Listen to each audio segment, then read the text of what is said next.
1.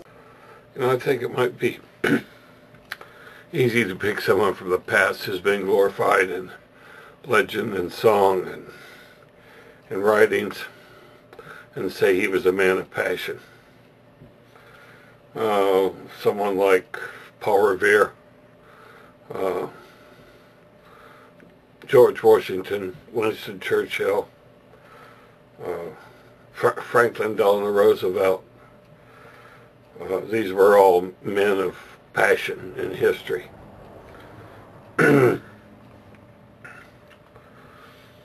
We don't really know what they were like. We don't really know what ran through their heads when they did what they did. We don't even know if they had common sense or just wrote about it. The point I'm trying to make is the description that you used to describe a passionate person was the exact same description that I used to describe George Bush. He has all the attributes that you mentioned. He makes mistakes. He ignores the ideas of others because he knows he's right. He gets angry and discontented when confronted with obstacles because he knows what he's trying to do is right. He's passionate about it. Either that or he's a fool. But if you think about it, the difference between someone who's passionate about something and someone who's a fool isn't all that far apart. What makes the determination, I think, in the long run is the end result of what he was trying to accomplish and how it affects history.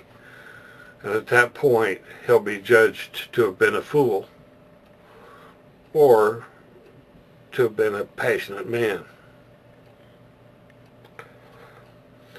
Forgive my lack of a grasp of history, but I know that during World War II or prior to World War II, there was a man in England who was absolutely sure that Adolf Hitler posed no threat to the world.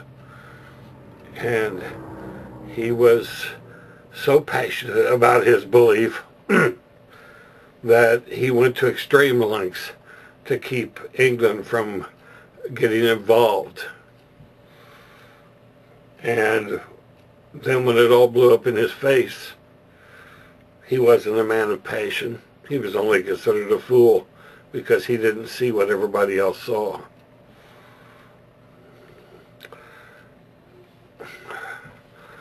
I would like to believe that we need men of passion to lead us in these times. I really would like to believe that. But I think what we really need are men of foresight, men who are thoughtful,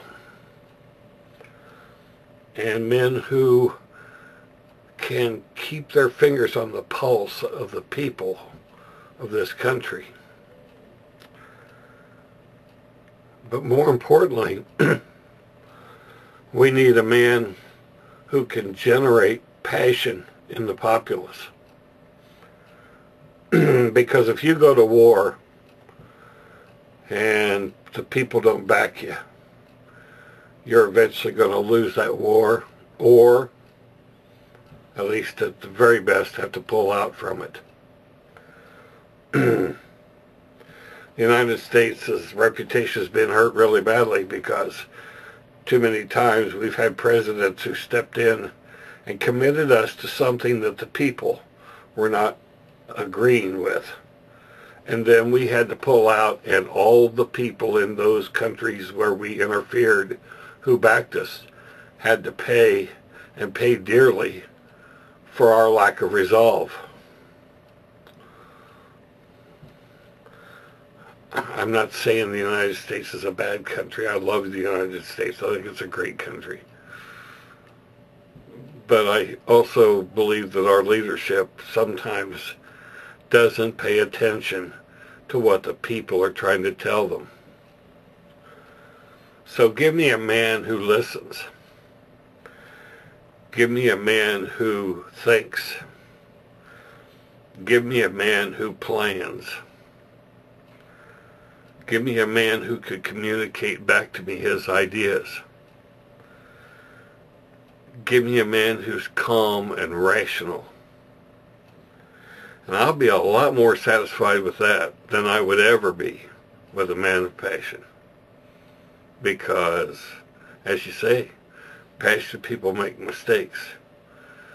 And at the level of the President of the United States, those mistakes can hurt thousands and thousands of people. I think it's important to be thoughtful and careful at that level. And I think that's more important than passion. Maybe I'm wrong. But I look back at the presidents that were considered great presidents, and I don't necessarily see terribly passionate men, but I see terribly careful men, and men who had the ability to talk to the American people and get their ideas across. Harry Truman was a passionate man. And Harry Truman also had the ability to make the American people understand exactly how he felt. Ike Eisenhower was not a passionate man, but he knew how to make the American people know how he felt. Tail Gunner Joe McCarthy was a passionate man, and he persecuted people because he was so sure he was right. He was sure to the point that the truth really didn't matter to him anymore unless it fit his vision. And that's passion gone wrong.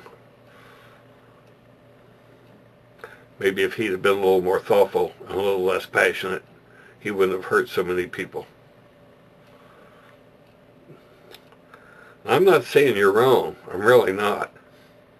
In fact, I'll be honest with you, I'm one of your biggest fans. I think you're a brilliant young man. And I just absolutely look forward to your videos. I gotta admit, I liked them a lot better when you did the little drawings and they were a little bit more lighthearted. Mixed with your serious message, of course.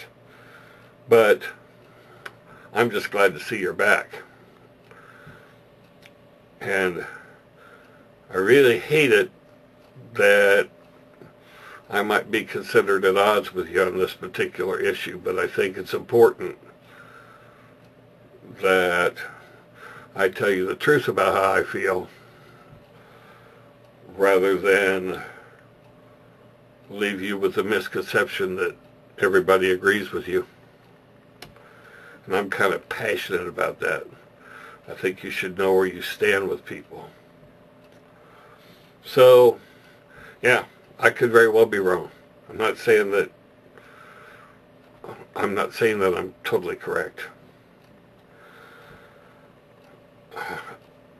I can't really say that I've had more experience than you have. Don't get me wrong.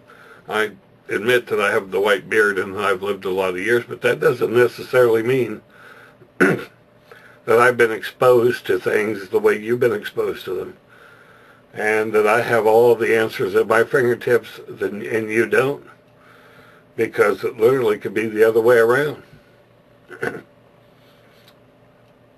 So all I can do is tell you how I feel in my heart, and I really hope that you don't hold that against me, but I hope you instead at least admire the fact that I'm trying to keep a dialogue open. So really, in all honesty, welcome back to, I'm really glad. I hope you keep making videos, and I hope they keep getting better and better, because you're fantastic.